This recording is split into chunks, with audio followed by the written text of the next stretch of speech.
This is Micah. Welcome to our number one of the year reaction series. I used to call this the Monday reaction series, but then I realized no one is tuning in on Monday just to hear what my reactions are to these old songs. So I'm trying to dispense with the days of the week. I'm just going to say these are all the number one songs of each calendar year. And on this reaction series, we started with 2023. And we have worked our way all the way back to 1998. The number one song of 1998 was the R&B group Next and the song Too Close. This is one of those songs which, and I'm not trying to say that no one knows what this song is, but it's not one of those songs that I feel like is just been perpetuated in pop culture as strongly as some of the others that we've been hearing in recent weeks. Let me just go down the list of the songs we've been listening to. Believe by Cher, Hanging by a Moment by Lifehouse. Well, that one maybe hasn't held on too long. In the Club by 50 Cent, Yeah by Usher, We Belong Together by Mariah Carey. These are some of the songs we've been listening to, especially from the R&B and rap genres. And I don't feel like Too Close is one of those songs that has had the staying power quite as the others, but I could be wrong. Next ended up being not quite a flash in the pan, but this was by far their biggest hit. They ended up having a few more hits, but they faded off and really kind of fell off after their follow-up album to this one. I was listening to the first few seconds of this track as I was queuing it up, and this is the music video. In the first part of this video, you hear a song fading out, and that song I remember as being their very first single. This was actually their second single. The first single that they came out with was a ballad called But a Love, and it was a pretty big hit on the R&B charts.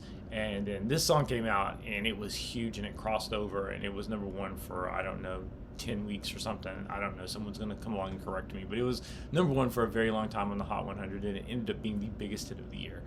It's got a kind of all-encompassing dance R&B sound, and it also has a naughty, kind of almost subtle, easy to miss raunchiness to it that has been exploited and been probably the biggest legacy of this song is that it's one of those songs where the lyrics are quite a bit more X-rated than they appear to be, because the song is sung in such a straightforward manner, as if they're not talking about stuff that's perhaps a little risque, and that's probably the biggest legacy of this song.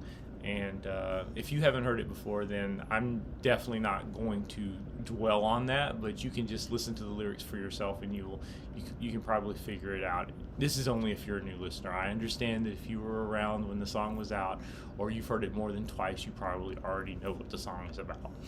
But let's get into it. This is Too Close by Next.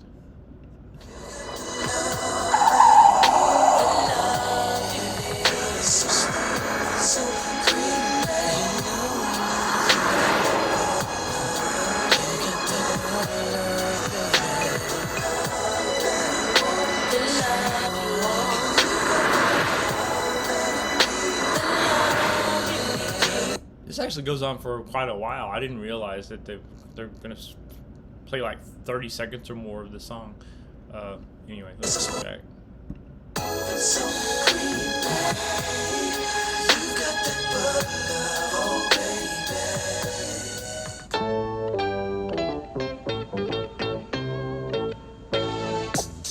Yeah, come on, dance for me, baby.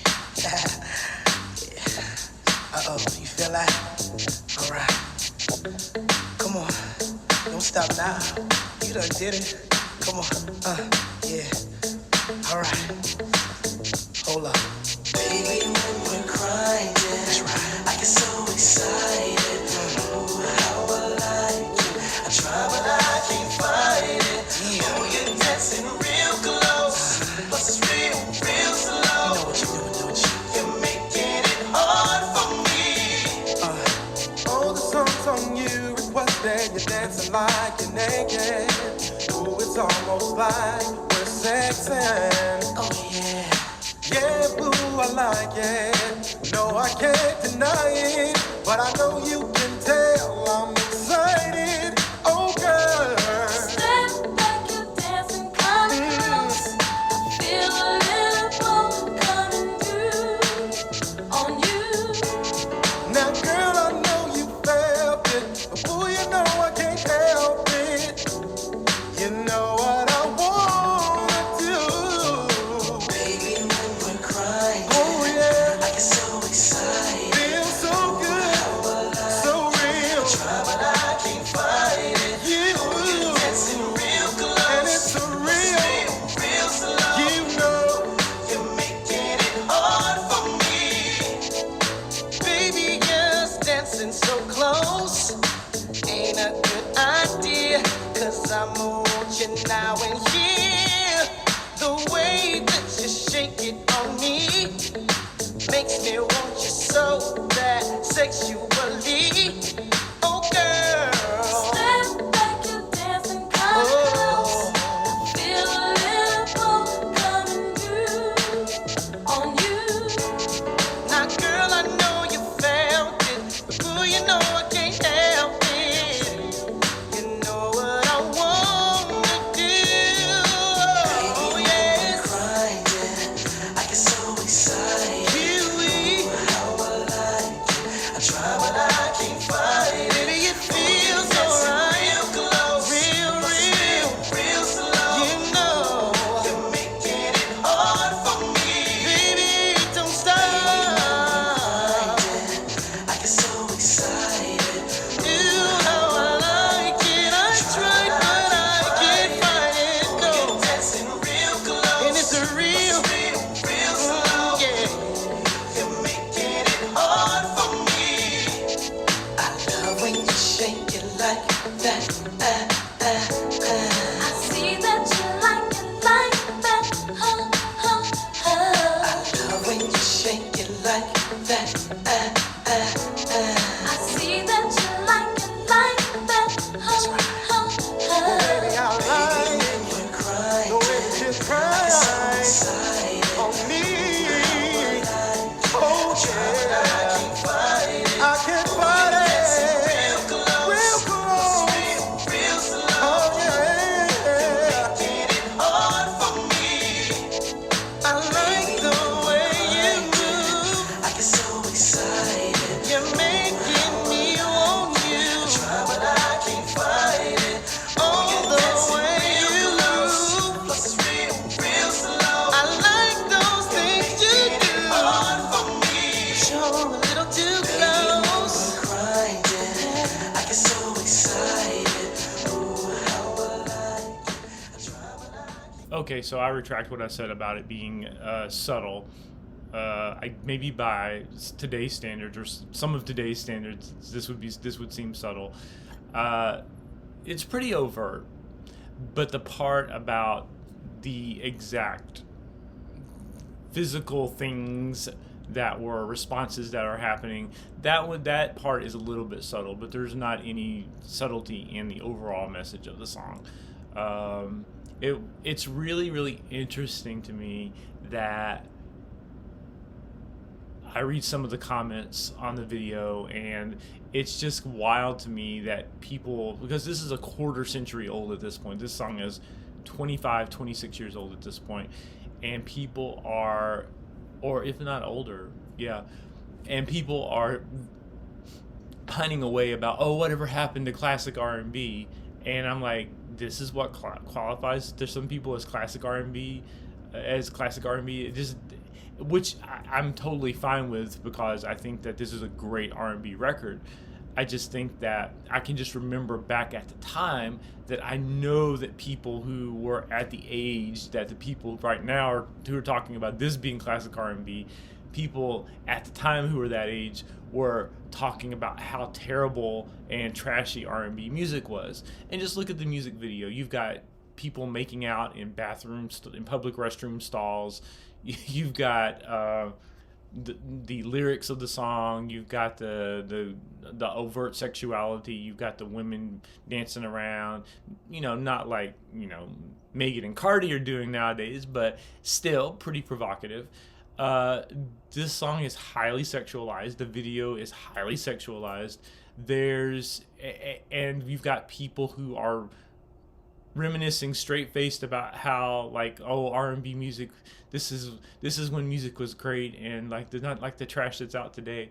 And it's just so funny. The relativism is astounding to me, that people can't see the through line, or the fact that the goalposts move from time to time, and that while you're talking about how they don't make music like this anymore, when this came out, people were shaking their heads and saying they really don't make music like they used to,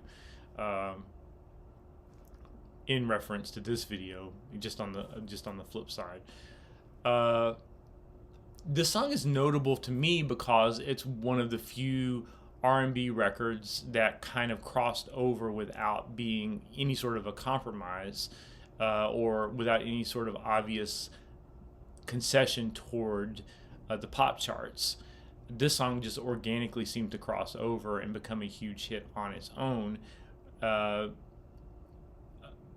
I don't really see anywhere else in these year-end number ones where an honest to goodness R&B record that was intended as an R&B record crossed over and became a huge pop hit. This is something that I think KG produced this. I'm not entirely sure, but I think KG from Naughty by Nature produced this, and he also produced their big hit off of their next album. Again, I hope I have the right producer. Hope I have all my facts straight. But I'm doing this off the top of my head. And that song was actually my favorite song by Next. That song was called Wifey. It was another top 10 hit, but it wasn't nearly as successful as this was. But Wifey is sort of my song. I really enjoyed that song. But both of those songs, they definitely were not trying to be Boys to Men. They were not trying to be New Edition. They were firmly entrenched on the R&B side of things, and the song really did organically cross over, and so I do appreciate that. I really enjoy, and I think part of what caused the crossover to happen, I really enjoy the call and response and the back and forth, the male and female parts in the song. Really, really wonderful. And it's obvious who the star vocalist here is when RL comes in on the second verse and just blows the song out of, completely into a different realm. RL was a great vocalist. He went on to have a couple of solo hits as well. And I kind of wish he had more of a developed career, because he was a really, really good singer, very soulful. In a way, his voice almost seems wasted on a song like this, because him singing passionately about, lustful things like this, it has its place for sure. It's just that I kind of would love to hear him sing, and there's probably other tracks where he is singing about more, more profound things than this. But hearing him use that strong, powerful voice to, talk about what a relatively lightweight lyrics here, it's a little bit of a mismatch, but it's a great song. It's a fun song. The production is great. The beat is just infectious. It's a wonderful dance floor song. It's catchy and danceable without being an obvious four to the floor kind of disco thump thump thump type of thing. And those are some of my favorite songs where the producer has a light touch with the percussion and the beat and the rhythms. And KG was always really good with those things. And I keep referencing KG. I'm gonna have to definitely fact check before I post this video if it ended up that he wasn't the one who produced this. But the stuff he did for Next and Jaheim, those are some of my favorite songs to actually dance to, because of the sort of light touch he has, where he makes things really danceable without making them clunky and overly disco centered or house centered. They seem very R&B but very danceable at the same time. Not to mention Naughty by Nature. But yeah, that's a great throwback record. I make no mistake, I consider this classic R&B at this point. It's just that it's funny that people bemoan the loss of real R&B back when this song was getting slandered pretty heavily when it was out also.